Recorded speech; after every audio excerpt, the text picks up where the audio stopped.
ma'am. Free to close. Ready.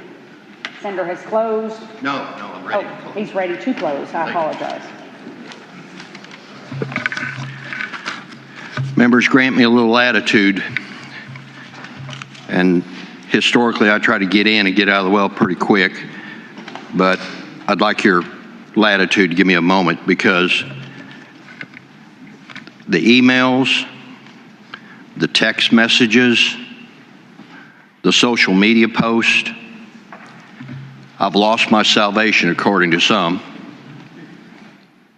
I've been treated kinder by the pro-abortionist than I have some of my own.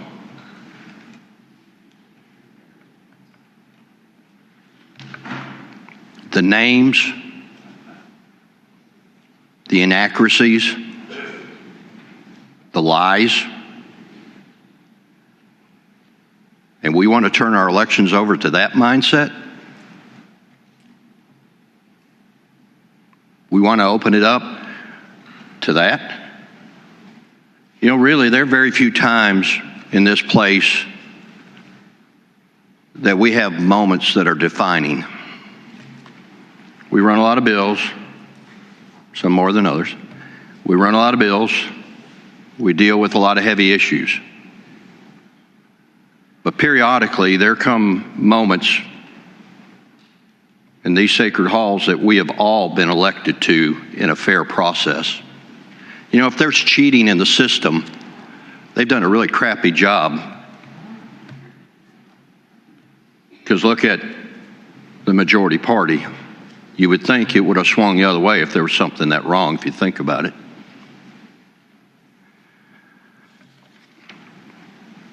Somebody mentioned about distrust. Bill's been out here for 3 weeks. I've had several meetings with even people on the other side of it. Who brought the distrust? Who owns the distrust?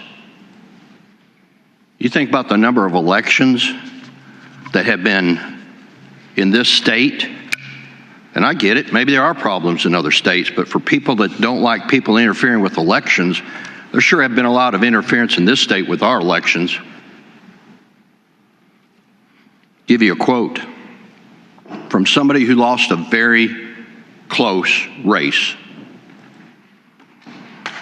While the results of the recount did not change the outcome of the race, the transparency and speed with which they accomplished the recount leaves nothing to be desired. That is a Republican who lost to a Democrat in a close race. And the final comment, Arkansas can be proud knowing that every lawful vote was counted, every voice was heard, and that we are blessed to live in a country with free and fair elections. You know, I lost the first time I ran in 2006.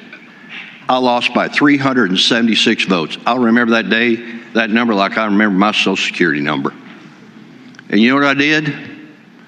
I didn't go blaming somebody else. I didn't go casting doubt on my own party or the other party. I didn't act like a sore loser that couldn't take it that I lost once. And some people lose twice and they still can't accept it. Sometimes people run races and they don't win anything. So what do? I project it to be everybody else's fault but my own. Because maybe I don't want to accept responsibility that I didn't run my race as good as I did. Maybe who knows, maybe I had polls run that told me what I wanted to hear instead of what I needed to hear.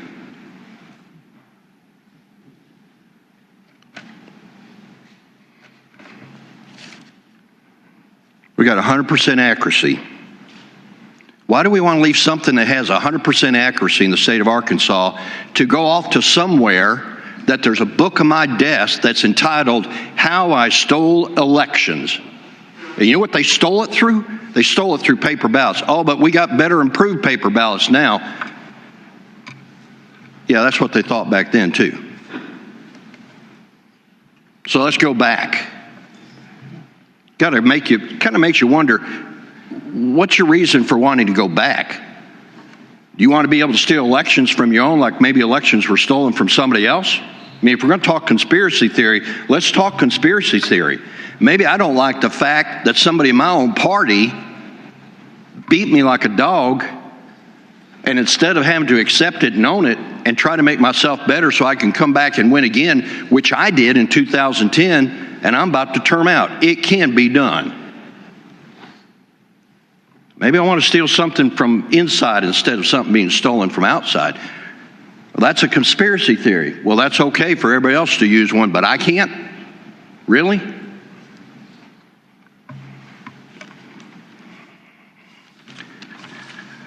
And I'll say this in closing, because probably the majority of y'all have your mind made up one way or the other. My appeal is to those of you that understand you're in a defining moment. You're in a defining moment. Two things. This is a publication that was given to me last week. Arizona Attorney General's Office releases documents related to the 2020 election investigation. One of the quotes in it says, the 10,000 plus hours spent diligently investigating every conspiracy theory under the sun distracted this office from its core mission of protecting the people of Arizona from the real crime and fraud. What we deal with in Arkansas is not the reality that the machines are accurate as established by audit, of which we're running some other bills to increase that, okay? You got concerns? We're running other bills that are going to increase that. It's because of things that were done with absentee ballot, with paper ballots, and with other things that make it a whole lot harder to handle. Oh, but let's distract and pay attention to this over here. And maybe it's below my character, and maybe it's below my dignity, but I'm going to do it anyway, and I'll just deal with the consequences.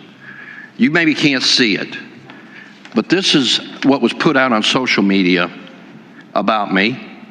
And what this is my personal information. That's fine. My personal information's out there. That's fine.